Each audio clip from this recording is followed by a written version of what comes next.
오늘 주시는 말씀은 창세기 48장 8절부터 14절까지 말씀입니다. 다 찾으셨으면 저와 여러분 한 절씩 교독하겠습니다. 이스라엘이 요셉의 아들들을 보고 이르되 이들은 누구냐? 요셉이 그의 아버지에게 이르되 이는 하나님이 주신 아들들입니다.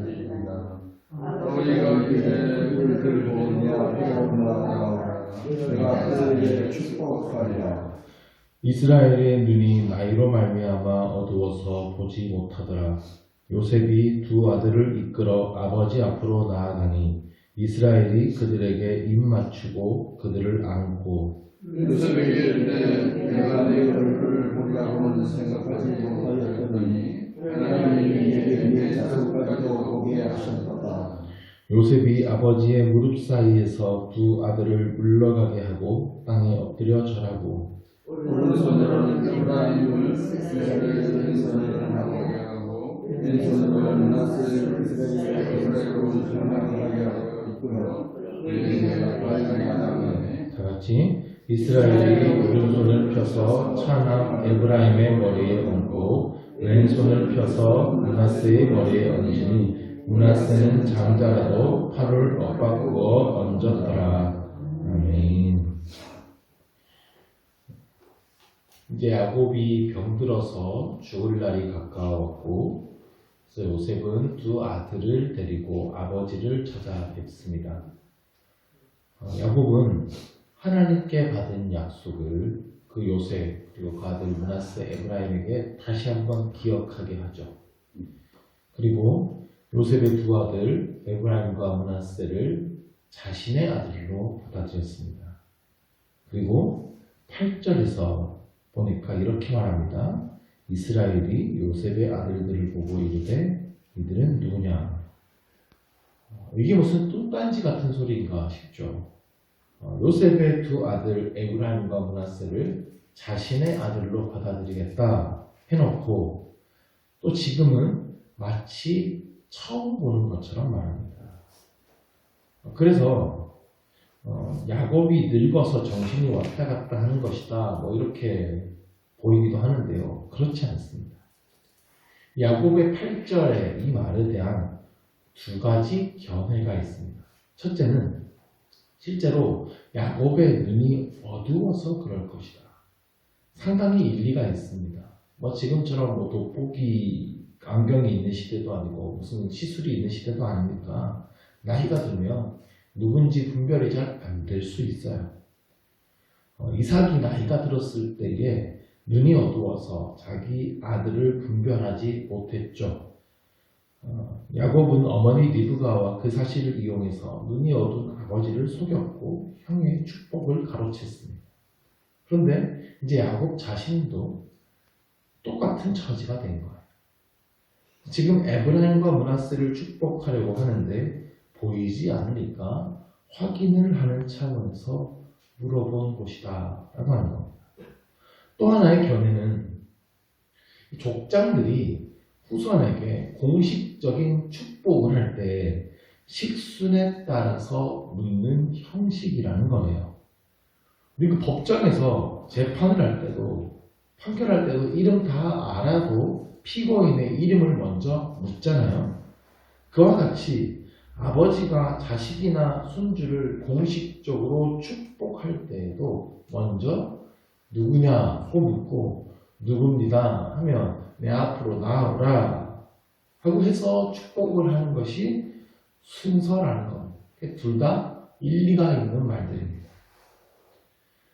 구절을 보면 요셉이 그의 아버지에게 아뢰되 이는 하나님이 여기서 내게 주신 아들들이니이다. 아버지가 이르되 그들을 데리고 내 앞으로 나오라. 내가 그들에게 축복하리라.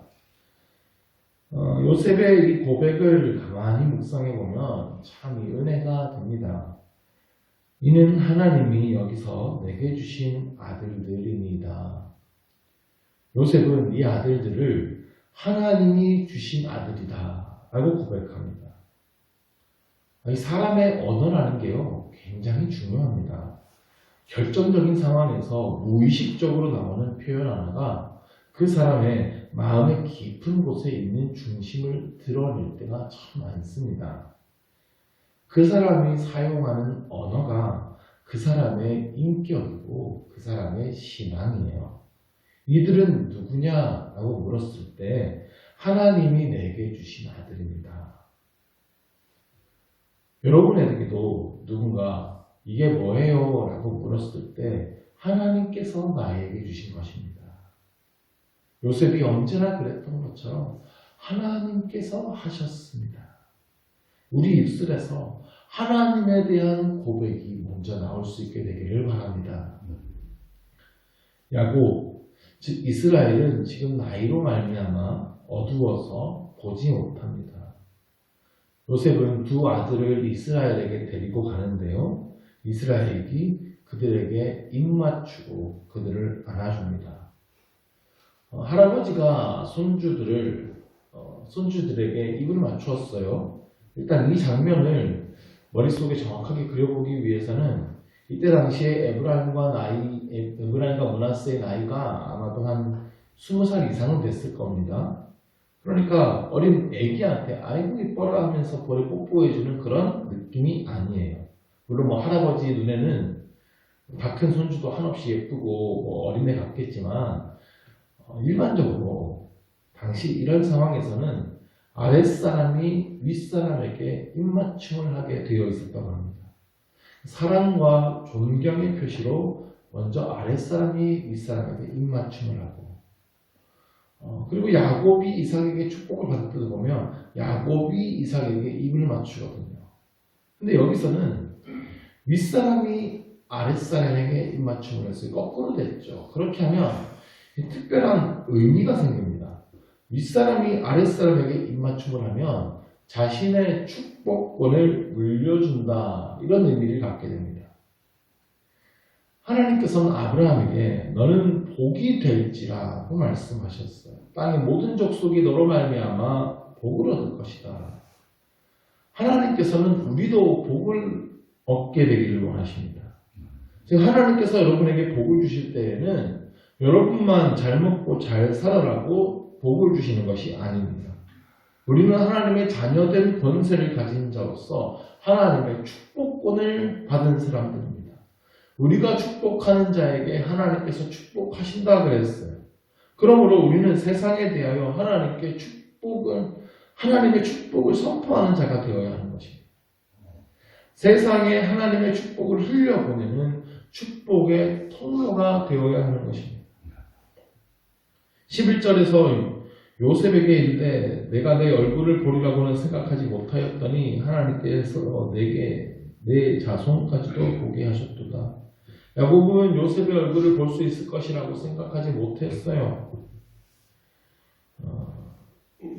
그런데 이제 요셉을 만나게 되었고 그 손주들까지도 보게 되었습니다. 요셉은 이제 아버지의 무릎 사이에서 두 아들을 물러나게 합니다. 어린 아이를 무릎에 앉히고 있었던 것이 아니에요. 아버지 앉아 계시고 한 명씩 가서 입 맞추고 안고 했다가 이제 다시 두 아들은 요셉의 뒤로 오고 또 요셉이 절을 합니다. 그리고 이제 안수하는 시간이죠. 므낫세가 첫째고 에브라임이 둘째입니다. 그래서 요셉이 첫째인 므낫세를 아버지의 오른쪽에 있게 하고 둘째 에브라임을 아버지의 왼쪽에 있게 했어요. 아버지가 눈이 잘 안 보이시니까 배려하면서 위치를 정한 겁니다. 일반적으로 오른손이 주로 쓰는 손이다 보니까 오른손을 더 강한 손, 더 은혜가 있는 손으로 여겼습니다. 하나님이 오른손으로 나를 붙드신다 이런 표현이 성경에도 많이 나오죠. 오른손은 권능을 의미합니다. 그런데 이스라엘이 어떻게 합니까? 손을 엇갈리게 내밀어서 안수를 합니다. 왼손으로 장남 므낫세에게 안수하고 오른손으로 차남 에브라임에게 안수했어요. 그러니까 17절에 가면 요셉이 그것을 보고 기뻐하지 않죠. 그래서 17절에 보시면 아버지의 손을 들어 에브라임의 머리에서 므낫세의 머리로 옮기고자 하여, 그러니까 원어의 의미로 정확히 보면 요셉이 아버지의 오른손을 잡은 거예요. 그리고 손을 옮기려고 하면서 아버지 그쪽이 아닙니다. 오른쪽에 있는 아이가 장자입니다. 오른손을 여기 똑바로 얹으셔야 됩니다. 이렇게 말한 거예요. 그래서 아버지 이스라엘이 말하죠. 19절에 그의 아버지가 허락하지 아니하며 이르되 나도 안다. 내 아들아 나도 안다. 내가 정신이 오락가락해서 지금 착각한 것이 아니라는 거예요. 나도 안다고 두 차례 말하면서 내가 분명한 정신으로 의도적으로 이렇게 하고 있습니다. 14절 마지막 부분에 보면 엇바꾸어 얹었더라 라고 하는 단어가 나옵니다. 이 단어가 히브리어로 샤카인데요. 이 단어의 의미는 십자 모양으로 교차해서 두다 라는 의미로 사용했습니다. 근데 이것이 그 블럭 같은 것을 쌓을 때 십자 모양으로 쌓아 올리면 신중하게 쌓아 올려야 되잖아요. 그래서 신중하게 행동하다라는 뜻이 있어요. 그리고 샤칼이라는 단어의 뜻은 지혜롭게 행동하다라는 뜻입니다. 즉 이스라엘이 지금 나이가 많아서 눈도 잘 안 보이고 정신이 오락가락해서 실수로 손을 엇갈린 것이 아니라 아주 신중하게 손을 교차해서 내밀었고 하나님의 지혜를 따라서 한 행동이라는 거예요. 이 행동은 안수하는 그 순간에 갑자기 그런 마음이 들어서 순간적으로 그런 행동을 한 것이 아닌 것 같습니다. 1절을 보시면 요셉이 두 아들 므낫세와 에브라임과 함께 이르니, 그러니까 므낫세가 첫째고 에브라임이 둘째예요. 그래서 므낫세의 이름이 먼저 나오거든요. 근데 5절을 보시면 이스라엘이 말하기를 내가 낳은 두 아들 에브라임과 므낫세는 내 것이라. 여기서부터 이미 이스라엘은 에브라임의 이름을 먼저 불렀죠. 이미 작정된 뜻을 따라서 분명히 알고 행한 일입니다. 아버지 이스라엘이 하는 그 축복은 자식이 잘 되기를 바라는 마음으로 복을 비는 성격이 아니라고 말씀드렸습니다. 하나님이 앞으로 하실 일에 대한 예언적인 성격입니다. 하나님은 에브라임을 더 크게 하시기로 작정하셨습니다. 그래서 이스라엘은 하나님의 뜻을 따라서 그렇게 행하고 있는 것입니다. 그러므로 이것은 하나님의 주권적인 선택입니다. 19절부터 이어서 읽으면 그도 한 족속이 되며 그도 크게 되려니와 그의 아우가 그보다 큰 자가 되고 그의 자손이 여러 민족을 이루리라 하고 그날에 그들에게 축복하여 이르되 이스라엘이 너로 말미암아 축복하기를 하나님이 내게 에브라임 같고 므낫세 같게 하시리라 하며 에브라임이 므낫세보다 앞세웠더라.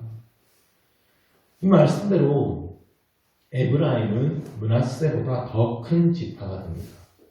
뿐만 아니라 이스라엘이 남북으로 갈리게 되었을 때에 남쪽은 유다와 베냐민 지파, 그리고 나머지 10개 지파가 북이스라엘을 이루게 되는데요.